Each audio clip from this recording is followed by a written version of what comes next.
Hey guys, Gavin Seim here, and today we are going to look at editing this street photo I took last week. Maybe one of my best street photos that I've taken, but I think it really had the feel I want. And I wanted to come back to this and show you guys how I selected it, what was going on there, because I took some videos and also how to edit it. And we're going to look at 3 ways to edit this photo. I'm also going to show you my rejects and why I chose the one I did. I've been out doing a lot more street work, and I was just out with my XE3, a 23mm f2, which is a 35 equivalent, and trying to think different, right? I have a lot of experience with family portraits, wall portraits, landscapes, and when I'm doing street and documentary style photography, it's journalism. And I have to think a little more differently, a little more on my feet. Yes, I know weddings are very documentary in nature also, but I'm having to step outside my boxes, and I'm going to along the way throw out a few tips of things I'm learning as I push myself in the area of street and documentary photography, because I feel like the streets in particular are one of my weak areas. So I actually just got an X100V this week also, an X105, and it has that same 35mm equivalent, but you can't remove this lens. And when I first saw this, I was like, no, why would I want that?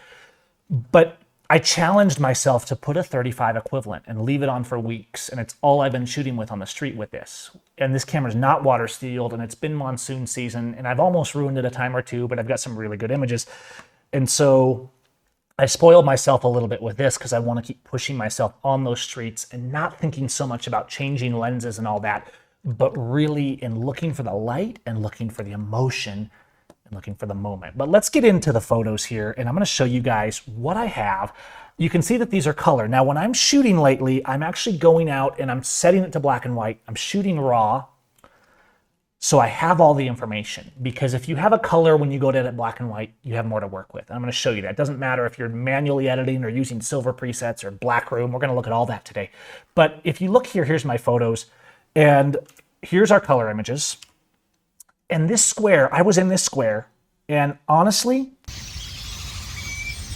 they were just going crazy. These birds were all over the place, guys, and they were flying around like it was the end of the world, and they would swing around every few minutes and start circling around. They would stop, they'd go, and they'd start circling around that church tower, and I'm like, this is it, because this is Centro Ezequiel Montes in kind of the central plateaus of Mexico. And they've got a really pretty centro here. It's usually bustling. It's a great spot for the street photography.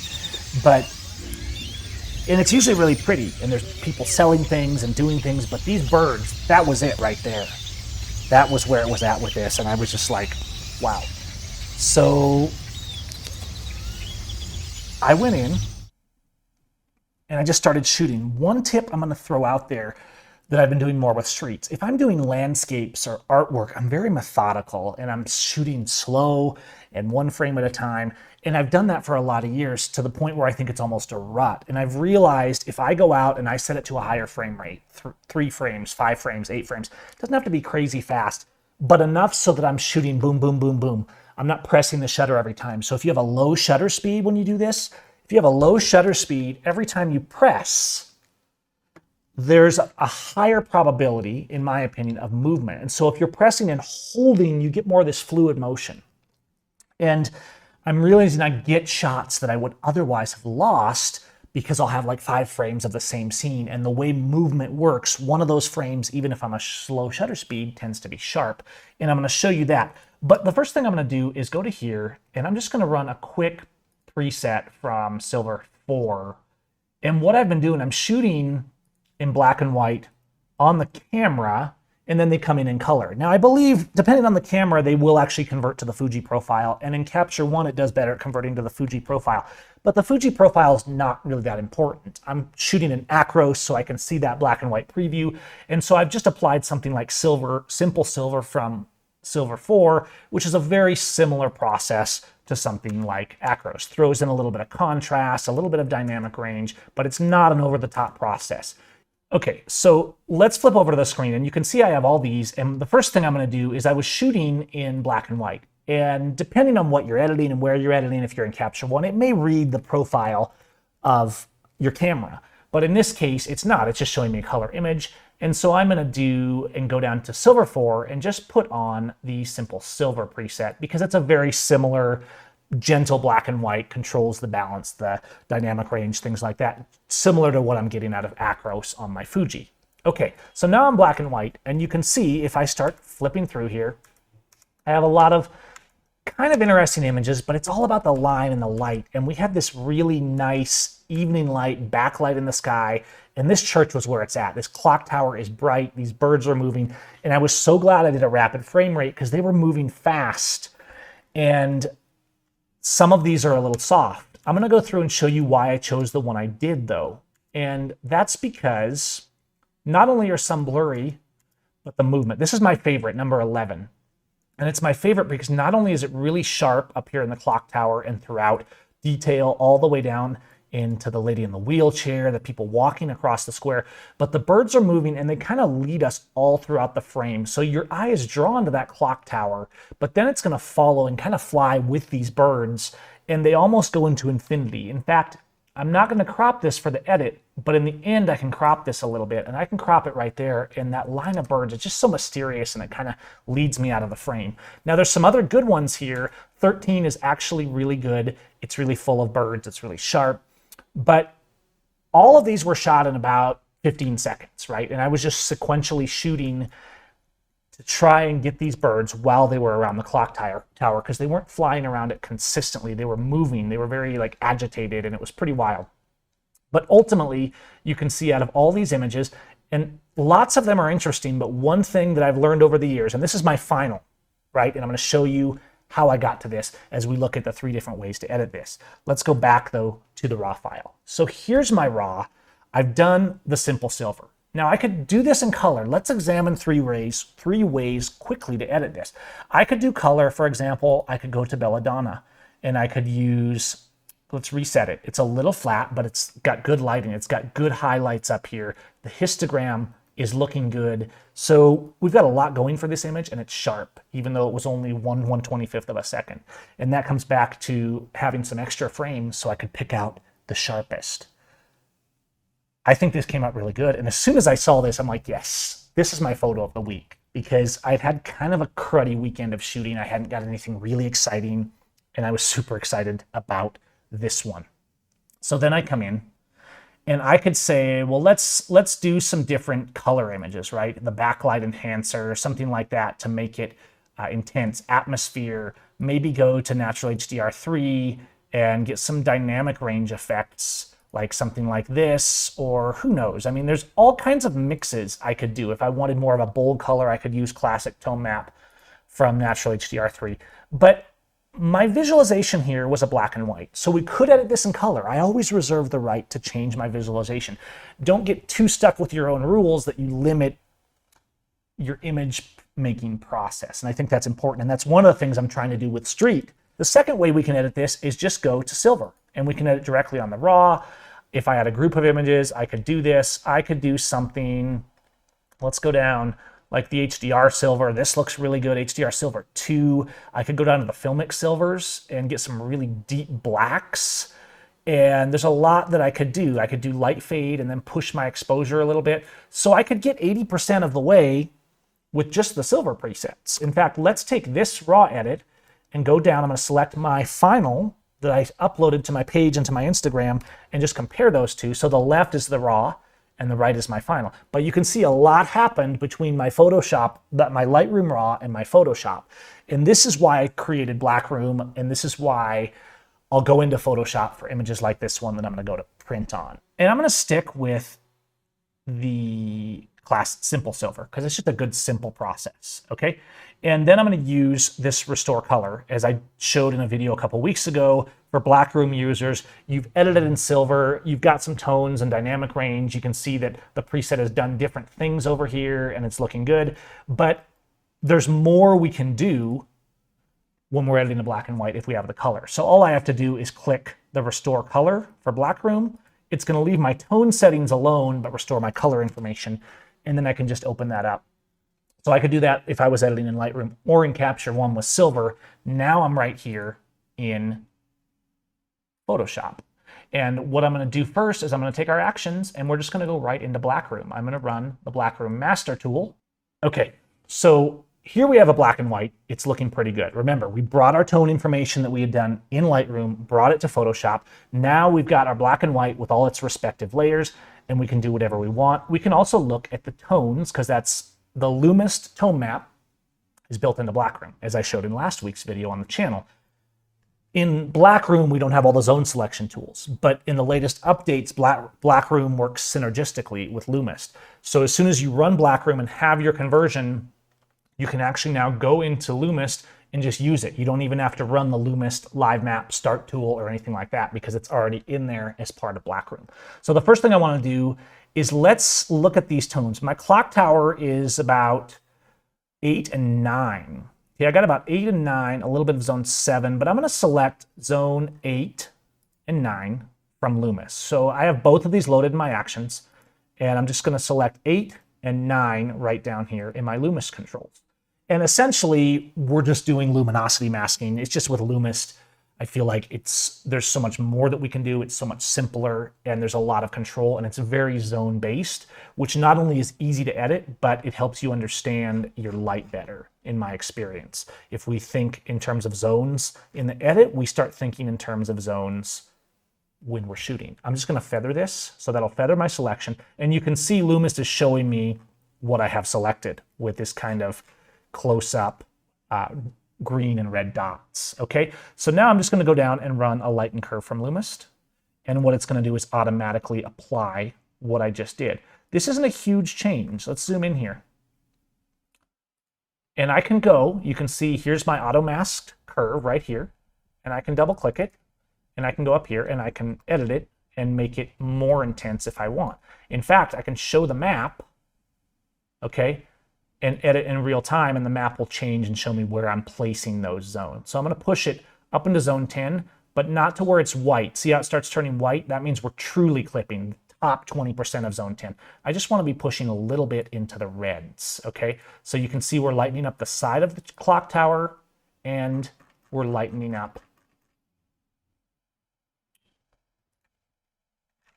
the building just a little bit. It's not a huge change, and it's really not that big of a deal, but that clock tower is an important feature in our image. Okay, now I'm going to go back up to Blackroom, and I'm going to go to the Foundry tools, and I can individually run all these Blackroom actions to my heart's content, but a lot of times the Foundry tools, which are a combination of 8 or 10 different actions a lot of times, running synchronously and just putting everything in its place within the Blackroom folders. I'm going to run the Street Kick effect, and it's going to run a combination of actions, and you're going to see the layers are all changing down here. If you're watching in 4K, you can kind of see the details. It's building all these layers, it's putting a grain layer, and so the Foundry tools, each one is kind of geared towards a specific kind of look, and this is specifically geared towards a street sort of look. Okay, I'm going to select the vignette, turn it down a little bit. It's a little bit too intense, but I want a little bit of vignette there, okay? And honestly, we're very close. And so you can see it added some curve layers. It changed the mix of the black and white a little bit. It did quite a bit here. I'm going to look at my map again. I would like to see a little bit more lightening here. And so I'm actually going to hide the map, and I'm going to run a lighten curve from Lumist, but without making a selection. And if I don't make a selection, it's simply going to apply it to everything automatically. Okay, so it's putting it right up there at the top, and it's too much. So now I'm going to turn it down a little bit. I just want to bring a little bit of lightening. It's just a quick way to get a curve set up in there right where I want it.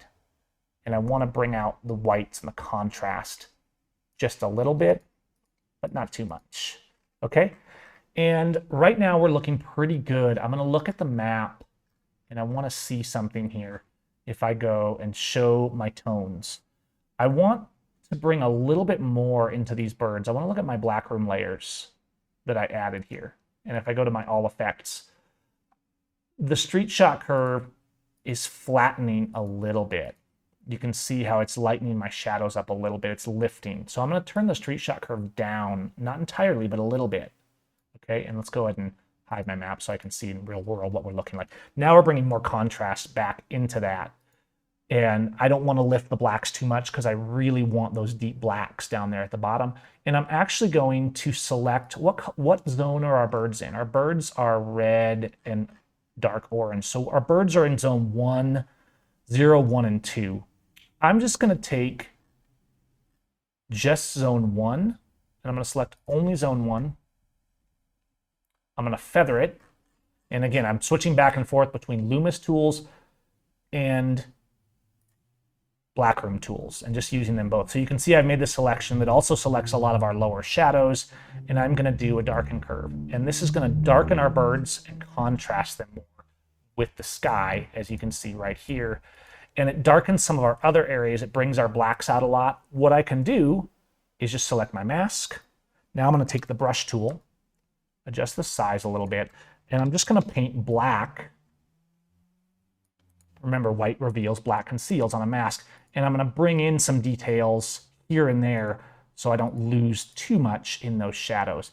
Just a little bit of manual control over that mask and turn down the opacity just a little bit. Okay, so there we have it. Now we have an edit that's pretty close to what I just showed you was my final. And you can see here that we brought in an image from the raw in Lightroom, and then we just ran some atmospheric tools and mixed it up a little bit. And the result, I think, is just a great image. In fact, we're going to go and we're going to take a print our image. Here's our final image. And then I'm going to go right over here to the printer. Always try to print if you can. Okay, so we have our screen, and let me switch back here, and we have our finished print. Printing is a final step of the process. Yes, some images I'll just post them to Instagram or Facebook or share them, but this image has atmosphere. This one I'm proud of. This is a street image that I'm like, yes, this is what I was looking for. And printing out an image is that process once you have a tangible, whether it's a small print, a big print. I'm a wall portrait guy. I like big prints, but having something tangible like this that I can now go hang on a wall and present this, and it's reflective of what I have here. Guys, I just really like this image. Let me know what you think. I wanted to share with you my thought process for this image, kind of a little bit of what I learned along the way with this image, because I think one of the most important lessons that I learned is simplicity. I'm going out and I said, you know what, I'm going to force myself to shoot street style, to take a 35 equivalent and just use it and go out without other stuff, and that's how I'm going to shoot the streets for the next month or so. It doesn't mean there's never a place for a wider lens or a longer lens or anything like that, but I wanted to conquer, and I'm still working on conquering, how to take better images, journalistic, documentary style images on the street that are all about the light and the emotion and the feel and the drama. Remember, cameras are just tools. The cameras don't make the images. We make the images here. We make the images here, but it's all from here. It's all our visualization. But a tool that works good, a tool that's an extension of your hands, a tool that inspires you, I think those are the best kind of tools because they're going to help you want to make images. And that's actually one of the reasons I picked up the X100V is people said, I just want to shoot with this camera. There's nothing, I don't have to think about changing lenses. It's not complicated. It's beautiful. It's functional. And the images look good, and I just want to shoot with it. And so that's why I've kind of been doing this exercise of, I have all these lenses back here, and if I'm out doing portraits or landscapes or whatever, or street, all those lenses, all those vintage lenses, all those new lenses, they're all great. But sometimes simplicity is what I need to get myself to challenge and say, no, Gavin, look for the light. All right, you guys, I hope you enjoyed this video. Let me know what you thought. I hope you will go out and look for the light and find whatever tool or concept or approach inspires you. Let me know what you think of the birds. Let me know what you think of the image I chose as my final. And of course, what do you think of my edit? Am I way off base? I think I got a lot more out of this edit by taking it further and going into Blackroom. And that's why I love having both those options. I can edit quick for workflow, get beautiful results, or if I want to, I can go into Photoshop. And without having to spend a ton of time, I can use Blackroom instead of having to open a plugin or something like that and just get a really artisanal, infinite kind of control black and white. And I'm pretty excited about this image. All right, you guys, you have a good one. Stay safe, and let me know what you think.